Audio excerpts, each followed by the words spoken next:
aborder ce match très important que vous allez jouer contre le Togo? Bonjour tout le monde. Merci. Kara, et comment comptons aborder ce match avec un état d'esprit vraiment intact, qu'on a envie de gagner ce match. Et c'est pour ça que on le prépare très bien et espérons que demain sera la victoire et aussi ce qui nous a manqué le match précédent soit au rendez-vous. Même question au capitaine. Capitaine, comment comptez-vous aborder ce match? Bonjour à tous. Oui, effectivement, le match de demain sera un match très important.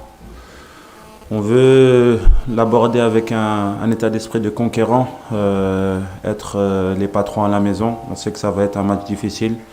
Contre le Togo, on a fait un match nul à l'extérieur, mais on se doit de rattraper ce match nul qu'on a fait contre le Soudan. Malgré de bonnes choses, on n'a pas réussi à marquer ce but qui nous aura permis de prendre les 3 points. C'est-à-dire que demain, on va venir pour être conquérant, pour aller prendre ces 3 points et être mieux classé à la fin de cette journée, Inch'Allah. Merci, capitaine. À vous, à présent, les questions. Actuellement dans la tanière, après ce match-là contre le Soudan. Merci. Voilà, devant. Oui, vous savez que les CPA, il y a les attitudes qui sont très très importantes. Donc voilà, je pense que nos CPA sont bien tirés dans des bonnes zones, mais malheureusement, ça ne trouve pas preneur sur nous, ou bien quand ça trouve, ça va pas au fond, mais c'est une chose qu'on travaille beaucoup, et surtout offensivement, parce que comme on sait qu'on a beaucoup de coups de pied arrêtés offensivement. Et voilà, mais espérons que ça paiera pour ce match de demain, qui est un match vraiment important, qui peut se débloquer sur ça, parce qu'on sait que le coup de pied arrêté, c'est quelque chose de très important, et nous, on en a beaucoup, et il faut en profiter et en mettre. Soda Thiam. Ma question. Oui. Par rapport à l'état d'esprit de l'équipe, je pense que tout le monde est positif. Tout le monde sait que on a besoin de prendre les 3 points à la maison. Après cette contre-performance en Libye contre le Soudan, on a à cœur de bien faire devant notre public. C'est bien, les jeunes joueurs ont été bien intégrés, les nouveaux ont été bien intégrés. Les plus anciens essaient de donner un coup de main par rapport à ça, et pour le moment ça se passe super bien. L'état d'esprit est là. Je pense que on l'a montré sur ce premier match où tout le monde voulait gagner le match. Mais on n'a pas été au-delà de nos limites, parce que perdre ce match aurait été une catastrophe pour nous. Donc c'est bien qu'on est revenu quand même avec un point de ce match-là. Après, on sait qu'on peut mieux faire. On sait qu'on est capable de débloquer le match à tout moment grâce à nos joueurs offensifs, mais grâce aussi aux coups de pied arrêtés. On les travaille bien avec le coach, avec le staff. Ils nous donnent beaucoup de clés. Donc à nous de les utiliser correctement. À nous de se libérer de ces marquages, parce qu'il y a beaucoup de marquages sur les grands de notre équipe. Donc à nous de se libérer de ce marquage et de libérer l'équipe aussi. On sait qu'on est capable de les aider autant défensivement qu'offensivement sur les coups de pied arrêtés. Donc Inch'Allah, l'état d'esprit sera là au rendez-vous demain. Vous verrez une équipe conquérante, Inch'Allah, demain. Merci, capitaine. Donc la première phase de ces éliminatoires, soldée par 2 victoires, 3 matchs nuls. Est-ce que vous pouvez nous faire un peu le bilan de ces phases allées avant d'entamer donc demain la phase retour de ces éliminatoires? Pour le coach, alors les Sénégalais ont l'habitude donc ces dernières années de voir l'équipe du Sénégal classée première donc de son groupe. Et aujourd'hui, on est relégué, je peux dire, à la 3e place. Comment est-ce que vous voyez cela, et est-ce que vous n'avez pas un peu de pression pour ce match de demain qui s'annonce palpitant? Merci. Oui, je dirais pression positive, c'est sûr. On a l'habitude de terminer premier à la fin du bal. Donc là, on est juste dans les phases allées. On est 3e à 2 points du premier, et il reste 15 points à prendre.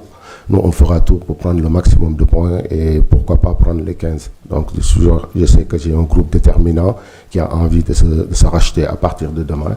Et je pense que vous allez voir aussi un autre visage de cette équipe et aussi des matchs qui restent. Un bilan sur les phases allées. Je pense que on n'a pas le nombre de points qu'on espérait avoir. Mais je pense aussi qu'on a fait beaucoup de matchs à l'extérieur. On a été quand même solide défensivement. On a réussi à ne pas prendre de but parfois. C'est vrai qu'on n'a pas les points qu'on veut pour le moment, mais je pense qu'il y a des matchs très importants, surtout 3 matchs à domicile. Ça va à nous de prendre les points à domicile. Vous savez, c'est difficile de voyager en Afrique. Et avoir des matchs très difficiles à l'extérieur, c'est ce qu'on a eu. Surtout sur ce dernier match contre le Soudan a été très difficile, dans des conditions difficiles. Mais voilà, ce n'est pas une excuse. On ne se cache pas derrière les résultats, on se cache derrière rien du tout. On veut montrer à tout le monde qu'on est capable de se qualifier à cette Coupe du Monde. Et Inch'Allah, on le fera. Mais ça passe par la prise de conscience. La prise de conscience que sur les matchs allés, on n'a pas pris assez de points. Et on va devoir se refaire sur cette phase retour. Donc à partir de demain, je pense que l'équipe sera au rendez-vous, Inch'Allah. On dit que c'est le statut du Sénégal qui fait que c'est normal que notre public soit exigeant. Et voilà, parce qu'on sort de 2 qualifications d'une Coupe du Monde et gagner la CAN en 2022. Et voilà. Et c'est quelque chose qui est normal, qu'on comprend bien. Aussi, comme je l'ai dit, c'est notre statut qui fait que aujourd'hui, qui fait cette attente, mais maintenant c'est à nous d'encaisser ça et accepter ce statut et essayer de le montrer à partir de demain, ce match contre le Togo. Voilà, bonjour coach, Mohamed El Amin Diop, Eric Faf TV. Donc ma question c'était par rapport aujourd'hui au match face au Soudan. Déjà le Sénégal a joué un match compliqué offensivement parce qu'on a eu beaucoup d'occasions, mais 20 tirs dans un match et plus de... mais malheureusement l'équipe n'a pas été efficace devant les buts. Aujourd'hui face au Soudan, quels seront les réajustements à faire pour être efficace devant les buts? L'autre question pour le capitaine. Une seule. D'accord. Merci. Oui, c'est sûr, comme vous l'avez constaté, ce match, on revient avec 1 point. On sait qu'on a peiné sur l'efficacité offensive. C'est quelque chose qu'on travaille. Peut-être qu'on nous a manqué un peu de réussite. On en travaille encore et espérons que demain, la chance va nous sourire. Et les joueurs sont déterminés et aussi, ils ont vu, hier, on a fait une vidéo là-dessus, ils ont vu. Donc, je pense que pour le match de demain, le dernier geste va être corrigé et pouvoir le mettre au fond et prendre l'avantage le plus rapidement, surtout si on se procure les occasions. Et puis pour moi, en tant que coach, le plus important aussi, c'est les phases de jeu et aussi d'avoir des occasions. Et ils le font, ils respectent les consignes. Après, comme on dit aussi, le dernier geste appartient aux joueurs et parfois on peut manquer ce geste. Mais voilà, mais c'est des joueurs qui ont envie et je pense que demain, on verra autre chose.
Merci.